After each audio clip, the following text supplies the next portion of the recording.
Hey hi guys, hello everyone, welcome back to my channel placement Gyan. And आज हम बात करने वाले हैं लेवल ऑफ प्रोग्रामिंग लैंग्वेज के बारे में कि हमारी लैंग्वेज में कितने लेवल्स होते हैं।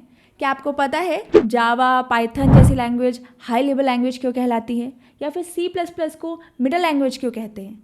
क्या आपने कभी सोचा है कि असेंबली लैंग्वेज सिर्फ CPU के लिए ही बनी होती है, या फिर जब हम कोड C में, जावा में, पाइथन में लिख रहे होते हैं तो हमारा CPU उसे समझता कैसे, वो एग्जीक्यूट कैसे करता है? क्या आपको ये सवाल आते हैं? अगर आते हैं तो ये वीडियो है आपके लिए। इस वीडियो में आज हम डिस्कस करने वाले हैं कि लेवल ऑफ प्रोग्रामिंग लैंग्वेजेस क्या हैं, क्यों किसी लैंग्वेज को हम लो लेवल लैंग्वेज बोलते हैं, किसी को हम मिडल लेवल लैंग्वेज बोलते हैं, क्यों हम किसी को हाई लेवल लैंग्वेज बोल रहे होते हैं, आखिर कंपाइलर और इंटरप्रेटर का क्या काम होता है, आखिर ये हमारा CPU इन लैंग्वेज को कन्वर्ट कैसे समझता, कैसे एग्जीक्यूट कैसे करता है, हार्डवेयर पे हमारा आउटपुट शो कैसे हो रहा होता है। तो बने रहिए मेरे साथ इस वीडियो के एंड तक। चलिए शुरू करते हैं। तो यहाँ पर हमारी प्रोग्रामिंग लैंग्वेज के लेबल्स को 3 टाइप्स में कैटेगराइज किया गया है। लो लेवल प्रोग्रामिंग लैंग्वेज होती है, मिडल लेवल होती हैं, कुछ हाई लेवल होती हैं, बट इनका काम अपोजिट होता है। जो जितनी लो लेवल है उनकी परफॉर्मेंस उतनी ज़्यादा हाई होती है। हमारी सबसे ज़्यादा लो लेवल लैंग्वेज सबसे ज़्यादा हाई परफॉर्मेंस देती है, मिडल लेवल उससे थोड़ा कम और हाई लेवल उससे भी कम। तो हम समझ पाएंगे कि ये कैसे वर्क करती है। आखिर क्यों जावा और पाइथन, या फिर हम कह सकते हैं हमारी जावा स्क्रिप्ट हाई लेवल है, क्यों C या फिर C++ को हम मिडल लेवल कहते हैं और हमारी हाई लेवल में असेंबली लैंग्वेज आती है, आखिर इसको क्यों बोल रहे होते हैं। तो लेवल ऑफ लैंग्वेज समझने से पहले हमें ये समझना होगा कि मशीन लैंग्वेज क्या होती है और असेंबली लैंग्वेज होती क्या है, क्योंकि मोस्टली हम लोग को C, जावा, पाइथन, C++ ये समझ में आ रहे होते हैं, ये सुनकर आ रहे होते हैं हम टेक्नोलॉजी में, किसी ना किसी के मुंह से या कहीं ना कहीं थ्योरी से हमने सुना होता है कि ये लैंग्वेज होती है। बट बहुत सारे लोग असेंबली लैंग्वेज के बारे में या मशीन लैंग्वेज के बारे में नहीं समझते। अगर मैं आपसे बोलूँ कि आपके पास एक रोबोट है जो सिर्फ ज़ीरोज़ और वंस को समझता है, जिसकी लैंग्वेज सिर्फ 0 और 1 ही है, यानी बाइनरी कोड, और आपको उससे कुछ काम कराना है, तो आप कैसे कराएंगे? सिमिलरली हमारा कंप्यूटर भी बाइनरी कोड समझता है, उसको सिर्फ 0 और 1 ही समझ आते हैं। उसका जो ब्रेन CPU होता है वो सिर्फ 0 1 को ही एग्जीक्यूट कर सकता है। तो इसीलिए हमारी प्रोग्रामिंग लैंग्वेज को बिल्ड किया गया है ताकि हम उससे कम्युनिकेट कर सकें, क्योंकि एज अ ह्यूमन हमारे लिए ये पॉसिबल नहीं है कि हम 0 1 के साथ ही प्रोग्रामिंग लैंग्वेज बना पाएँ। तो मशीन लैंग्वेज वही है। Machine language is like a binary code. हमारी जो मशीन वो बाइनरी कोड को समझती है। बाइनरी कोड यानी ओनली ज़ीरोज़ एंड वंस। लेकिन ये हम नहीं कर सकते कि हम सिर्फ ज़ीरोज़ और वंस में ही कोडिंग करें, तो उसके लिए असेंबली लैंग्वेज बनाई गई। असेंबली लैंग्वेज इज़ लाइक कि थोड़ा बहुत बाइनरी लैंग्वेज से बेटर अप्रोच है, जहाँ पर हम कुछ वर्ड यूज़ कर सकते हैं, कीवर्ड्स हमने वो यूज़ किए जो ह्यूमन रीडेबल थे, जैसे कि हमने मल्टीपल ये कीवर्ड यूज़ कर सकते हैं, हम ऐड ये यूज़ कर सकते हैं। इसका सिंटेक्स है, सपोज हमारे मल्टीपल A में हमको 3 ऐड करना है, तो इसका मतलब ये सपोज ये असेंबली लैंग्वेज हमारी यही सिंटेक्स देती है कि A हमारा एक वेरिएबल है जिसमें हमको 3 को मल्टीप्लाई करना है, B हमारा एक वेरिएबल है जिसमें हमें 5 को ऐड करना है। तो ये बाइनरी कोड का एक एडवांस वर्जन दिया गया है असेंबली लैंग्वेज, जो हमारे CPU को समझ आ रहा था और जो थोड़ा हमें भी समझ आ रहा था। बट उसकी वर्किंग कैसे थी, क्योंकि डायरेक्ट तो ये नहीं समझ सकता हमारा कंप्यूटर जो CPU है। तो सिंपल मैं अगर आपको एग्जांपल दूं, सपोज ये आप हैं, आपका नाम मैंने कुछ XYZ रख दिया, ये हमारा PC है, ठीक है। सपोज मैंने इसको मान लिया ये अमेरिका से है, इसको इंग्लिश आती है, आपको सिर्फ हिंदी आती है, तो आप इसके साथ कम्युनिकेट कैसे कर रहे होंगे? आप क्या करेंगे? जैसे आपने सपोज मैंने बोल दिया कि मैं प्लेसमेंट ज्ञान से पढ़ रहा हूँ, कुछ भी हो, प्रमोशन नहीं रुकना चाहिए मैं प्लेसमेंट ज्ञान से पढ़ रहा हूँ, और उसको समझ में ये नहीं आएगा। ही वॉज लाइक कि I am studying from PG placement ज्ञान, उसको ये समझ में आएगा। तो हम क्या कर सकते हैं? ये है हमारी प्रॉपर हमारी लैंग्वेज, बट वो समझता है बाइनरी। तो अब हम क्या करें? तो हम बीच में एक ट्रांसलेटर यूज़ करते हैं, गूगल ट्रांसलेटर जिसे बोलते हैं। तो इसी तरह से हमारे लिए बीच में ट्रांसलेटर का काम कर रहे होते हैं असेंबलर, कंपाइलर, इंटरप्रेटर, जो हमारी लैंग्वेज को कन्वर्ट करते हैं और हमारे बाइनरी कोड में बनाते हैं, जो हमारा कंप्यूटर समझ रहा होता है। अगर मैं बोलूँ ये हमारी नॉर्मल बेसिक लैंग्वेज है, जो बाइनरी लैंग्वेज इसको समझनी है, तो मैं क्या करूँगी? असेंबली लैंग्वेज क्या है? असेंबली लैंग्वेज ऐसी है जिसमें थोड़ा बहुत कीवर्ड कुछ एक्स्ट्रा ऐड किए गए जो ह्यूमन रीडेबल हो पाए, लेकिन ये पॉसिबल नहीं था कि उसको भी हम इजीली वर्क कर सकते हैं। सपोज असेंबली लैंग्वेज मुझे थोड़ी बहुत टूटी फूटी इंग्लिश आती है, जैसे कि मैं यहाँ पे बोल सकती हूँ इंग्लिश में हम वीडियोस बना रहे होते हैं, यानी कि अगर मैं बोलूँ मैं पीजी से पढ़ रहा हूँ तो मैं स्टडिंग फ्रॉम पीजी, तो इसमें मैंने ये जो वर्ड्स हैं ये हमारे बाइनरी के, लेकिन मैंने इसमें अपनी लैंग्वेज का एक मैं ऐड कर दिया। सिमिलरली मेरा जो मल्टीपल और ऐड है ये मेरी लैंग्वेज जो ह्यूमन रीडेबल है, बट इसमें बहुत सारे ऐसे वर्ड्स हम जो कंप्यूटर समझ सकता है वो सिर्फ स्टडिंग फ्रॉम पीजी समझेगा क्योंकि उसे इंग्लिश आती है। तो यहाँ पर जो ट्रांसलेटर है उसके वो पता है कि जो मैं है उसको कैसे बाइनरी में कन्वर्ट करना है, उसे कैसे इंग्लिश में कन्वर्ट करना है, तो वो यहाँ पर इस मैं की आई बोलना है ये इसको पता है। सेम मैं अगर बात करूँ सिंपल वर्ड्स में सीखें तो जो हमारी असेंबली लैंग्वेज होती है, जैसे कि मैंने आपको सिंटेक्स बताया कि मल्टीप्लाई करना है ए में 4 को, तो ये सिंटेक्स है, वो कैसे समझेगा हमारा कंप्यूटर। तो हमारी जो असेंबली लैंग्वेज है उसको असेंबलर से लेगा, असेंबलर हमारा यहाँ पर ट्रांसलेटर का काम कर रहा होगा। वो असेंबली लैंग्वेज के कोड को, जो असेंबली कोड है हमारा ऊपर दिस वन, उसको कन्वर्ट करेगा बाइनरी में यानी कि मशीन कोड में, एंड देन मेरा सीपीयू इसको समझ पाएगा और फिर हमारा एग्जीक्यूशन होगा। तो जो असेंबलर है ये ट्रांसलेटर का काम करता है। ऐसे ही बाकी लैंग्वेज भी चल रही होती है। इसको लो लेवल क्यों कहते हैं? क्योंकि ये हार्डवेयर के पास सबसे ज़्यादा करीब है। हार्डवेयर के सबसे करीब क्यों है? क्योंकि इसके बीच में लेयर्स है ही नहीं, सिर्फ एक असेंबलर है। आपके पास असेंबली कोड आया, आपने असेंबलर ने उसे रीड किया, उसमें जो जो चेंजेस आपने कीवर्ड अपने हैं उसको उसने बाइनरी में कन्वर्ट किया और देन आपके सीपीयू ने उसे एग्जीक्यूट कर दिया और हार्डवेयर पे चला गया। लेकिन अगर हम वही मिडल लेवल और हाई लेवल पे चले जाते हैं तो उसके बीच में नंबर ऑफ लेयर्स बढ़ जाते हैं। नंबर ऑफ हमारा जो कंपाइलर है, इंटरप्रेटर है, वो भी मैं एक्सप्लेन करूँगी। अगर आपके लिए सब नया है तो हम उस पर भी डेडिकेटेड वीडियोज़ बना सकते हैं। सो ये जो है ट्रांसलेटर, ऐसे हमारा कन्वर्ट हो रहा होता है असेंबली लैंग्वेज के कोड को। ये थी मेरी असेंबली लैंग्वेज के बारे में बात और मशीन लैंग्वेज के बारे में बात। Machine code is like binary, जो हमारा ये कोई भी एक्शन हो सकता है तो इस क्वेरी को एग्जीक्यूट करता है हमारा CPU, brain of my computer. तो मैं लो लेवल की बात करते हैं। लो लेवल ही हमारी असेंबली लैंग्वेज होती है। जो हमारी असेंबली लैंग्वेज है वो लो लेवल कहलाती है। क्यों? क्योंकि ये डायरेक्ट हार्डवेयर के बहुत क्लोज होती है। हमारा कोड जाता है डायरेक्ट असेंबलर के पास और असेंबलर ट्रांसलेट करके इसको बना देता है बाइनरी में यानी कि मशीन कोड में, और जो हमारा हार्डवेयर पे जाता है। तो लो लेवल लैंग्वेज हमारी यही होती है। कुछ लोग सी को भी लो लेवल लैंग्वेज कहते हैं। सी या C++ जो है वो दोनों का कॉम्बिनेशन है, हमारी लो लेवल लैंग्वेज और हाई लेवल का, इसलिए उसको हम मिडल लेवल लैंग्वेज कहते हैं। तो हमारी लो लेवल लैंग्वेज में असेंबली आती है। अगर मैं बात करूँ मिडल लेवल लैंग्वेज का तो C एंड C++ हमारी मिडल लेवल लैंग्वेज कहलाती हैं। इनकी परफॉर्मेंस वेरी हाई होती है as comparison to Python, Java and JavaScript and all.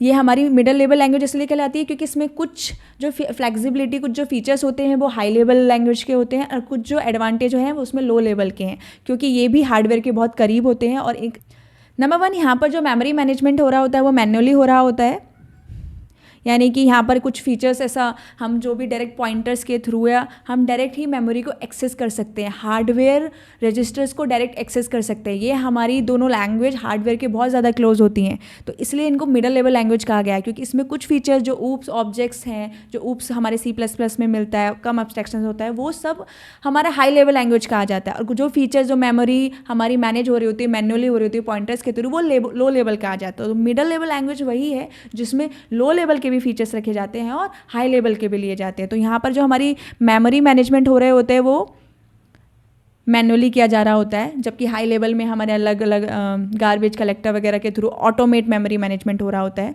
तो अगर इसका मैं देखूँ तो इसके नंबर ऑफ लेयर्स थोड़े बढ़ जाते हैं, बट कहीं ना कहीं वो हाई लेवल से इसके जो इंटरमीडिएट लेवल लेयर्स हो रहे होते हैं ट्रांसलेट के बाइनरी कोड में वो हाई लेवल से कम होते हैं, इसलिए इनकी परफॉर्मेंस ज़्यादा होती है। अगर आपका परफॉर्मेंस कम क्यों बढ़ रही है? क्योंकि आपके लेवल ज़्यादा है। आपने एक कोड लिखा, वो पहले एक प्रोसेस से एक लेयर से जाएगा, फिर वो दूसरी लेयर से जाएगा, देन वो जाकर मेरे बाइनरी कोड में कन्वर्ट होगा और CPU समझ पाएगा। तो आपकी मशीन की परफॉर्मेंस कम हो जाएगी। क्यों हमारे C में ही हमारे ऑपरेटिंग सिस्टम्स लिखे जाते हैं? क्योंकि वो मिडल लेवल है, उसका जो है वो हार्डवेयर के सबसे ज़्यादा क्लोज है, वो उसको बहुत जल्दी एक्सेस कर सकती है। दैट्स वाई वो मिडल लेवल लैंग्वेज में हमारे जो भी ऑपरेटिंग सिस्टम्स के काम रहे या गेम्स के रहे, वो हाई परफॉर्मेंस के लिए नीड होती है। तो वहाँ हम C का यूज़ कर रहे होते हैं या C++ का यूज़ कर रहे होते हैं। तो अगर मैं यहाँ इसका देखूँ तो जो अभी अगर मैंने सपोज C का कोड लिखा है, तो C का कोड पहले कंपाइलर पे जाता है, क्योंकि हमारी C कंपाइल्ड लैंग्वेज कहलाती है। अभी कंपाइलर क्या है, इंटरप्रेटर क्या है, ये भी हमारे ट्रांसलेटर की तरह है। जैसे असेंबलर था, ये भी हमारा कन्वर्ट कर रहे होते हैं।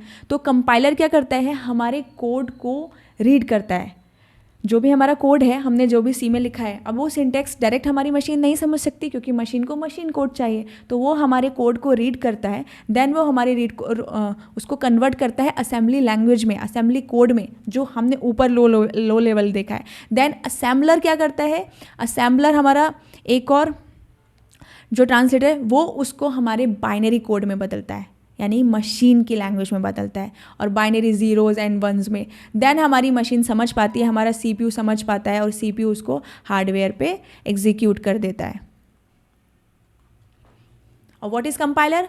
कंपाइलर हमारे जितना भी कोड है उसको कन्वर्जन का काम कर रहा होता है। असेंबलर असेंबली लैंग्वेज को कन्वर्ट कर रहा होता है, और कंपाइलर हमारी जो कंपाइल लैंग्वेज है, C है, C++ है, वहाँ पर यूज़ किया जाता है। कंपाइलर और इंटरप्रेटर और असेंबलर का काम वही है, बट कंपाइलर और इंटरप्रेटर में अगर मैं डिफरेंस बात करूँ तो मिडल लेवल में यही है परफॉर्मेंस का कहीं ना कहीं, कि वो पहले पूरा कोड रीड करेगा, देन उसको कंपाइल करेगा। But interpreter line by line code को रीड करता है, पहले उसने रीड किया, देन कन्वर्ट किया, देन नेक्स्ट लाइन पे आएगा, फिर रीड किया, देन कन्वर्ट किया। बट कंपाइलर फुल ऑफ जो भी आपने कोड लिखा है, पहले सबको रीड करेगा, जहाँ सारा को रीड किया, देन उसने फिर ट्रांसलेट करना शुरू किया पूरे को एक साथ। ये हमारे कंपाइलर और इंटरप्रेटर का डिफरेंस है। अगर आपको डाउट रहेगा तो हम इस पर एक और वीडियोस बनाएंगे जिसमें हम सबको अच्छे से एक्सप्लेन कर रहे होंगे।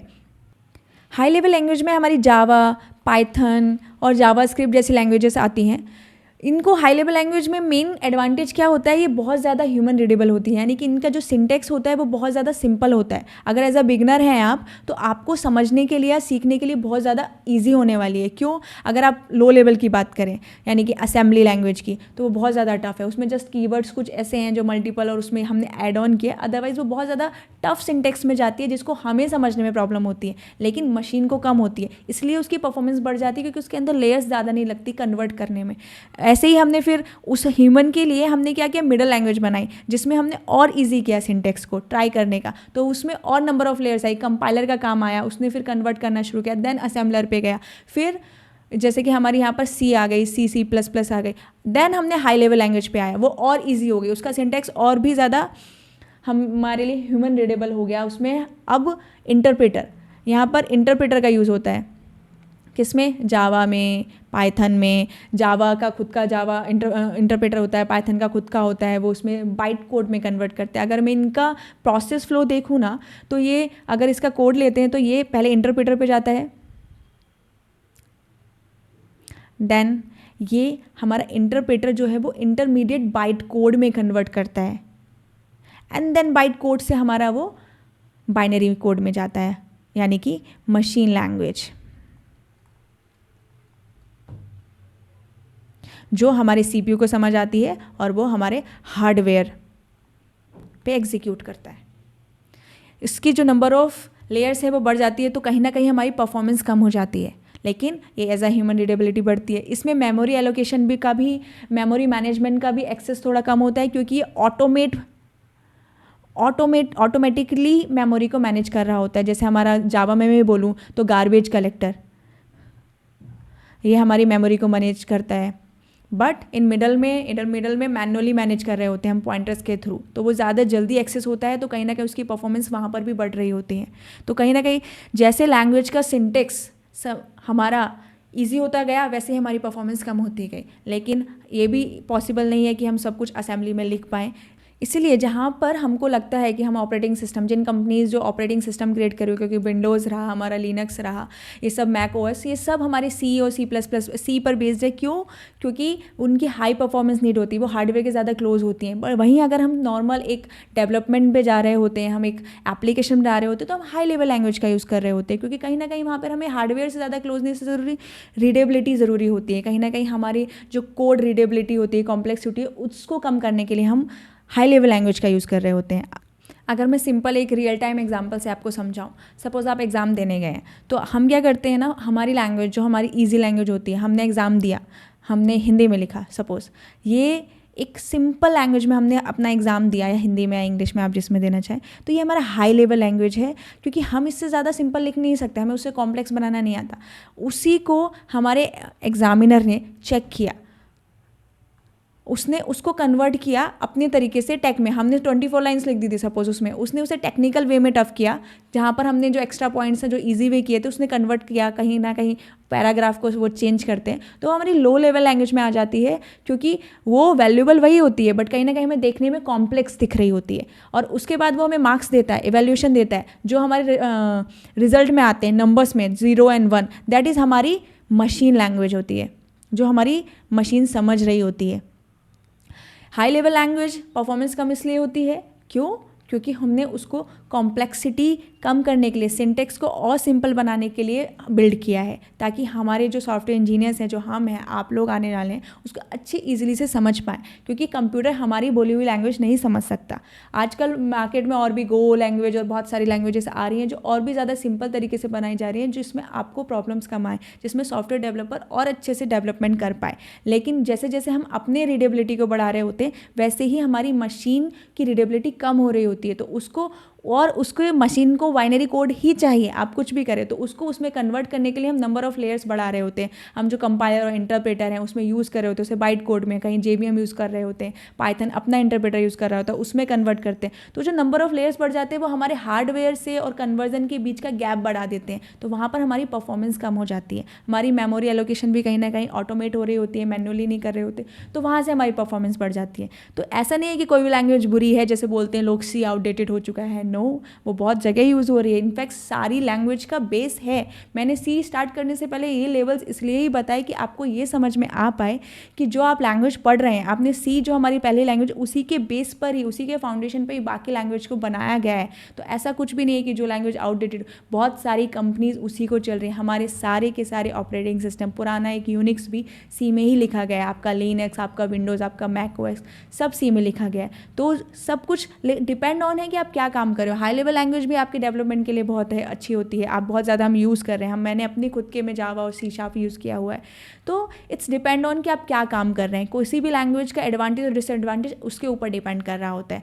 तो इस वीडियो में मैंने यही समझाने की कोशिश की है कि हमारी लैंग्वेजेस को किस टाइप से लेवल्स में कैटेगराइज किया है। मैं जानती हूँ कुछ लोगों को ये बहुत सारे नॉर्मल लगता है, बट मैं चाहूँगी कि प्लेसमेंट ज्ञान पे आपको हर एक उस क्वेश्चन का आंसर मिले जो लोग बोलते हैं ना कि ये बहुत ही सिली क्वेश्चन है, बहुत ही चिंदी आप पूछ रहे हो। क्योंकि कहीं ना कहीं बच्चों को ऐसा होता है, जो एंट्री कर रहे होते हैं इस लेवल में, इस लाइन में, उन्हें छोटे छोटे कीवर्ड्स भी नहीं पता होते, नहीं पता होता है इंटरप्रेटर क्या है, नहीं पता होता है JVM क्या है। तो आप क्वेश्चन पूछ सकते हैं, कमेंट में पूछ सकते हैं। प्लेसमेंट ज्ञान एक ऐसा चैनल होने वाला है जो आपको जज नहीं करेगा कि आप क्या पूछना चाहते हैं। आपके पास जो डाउट्स हैं आप वो कमेंट में पूछिए, और मैं यहाँ पूरा ट्राई करूँगी कि हर एक डाउट को ले पाऊँ, हर एक छोटे से छोटे पॉइंट को ले पाऊँ। मेरा तो कई बार ये भी मन कर रहा था कि मैं हार्डवेयर और सॉफ्टवेयर में डिफरेंस पूछूँ।